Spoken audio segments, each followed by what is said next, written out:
Iran দাবি করেছে Hormuz প্রণালীতে নৌ চলাচল বিধি লঙ্ঘনের কারণে 2টি ইসরায়েলি জাহাজ জব্দ করেছে ইসলামিক রেভলিউশনারি গার্ড কর্পস বা আইআরজিসি। আটক জাহাজগুলোকে দেশটির আঞ্চলিক সমুদ্র সীমায় নিয়ে যাওয়া হয়েছে। যুক্তরাষ্ট্রের পক্ষ থেকে ইরানি জাহাজ জব্দের ঘটনার পর ইরানের কড়া হুঁশিয়ারি, প্রতিশোধের হুমকি এবং সম্ভাব্য ড্রোন হামলা চালানোর মধ্যে দিয়ে ইরান এবার জাহাজের বদলে জাহাজ জব্দ করেছে।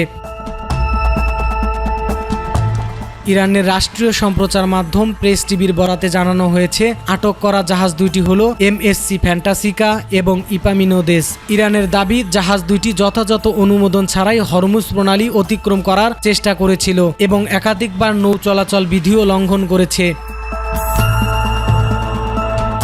আইআরজিসির অভিযোগ আরও গুরুতর। তাদের মতে জাহাজটি 2টি নেভিগেশন সহায়তা ব্যবস্থায় কারচুপি নিয়ে নিজেদের অবস্থান গোপন করার চেষ্টা করেছিল, অর্থাৎ আন্তর্জাতিকভাবে স্বীকৃত নৌ নিরাপত্তা নিয়ম এড়িয়ে গোপনে চলাচলের চেষ্টা করছিল, যা তারা সামুদ্রিক নিরাপত্তার জন্য একটি ঝুঁকি হিসেবে দেখছে।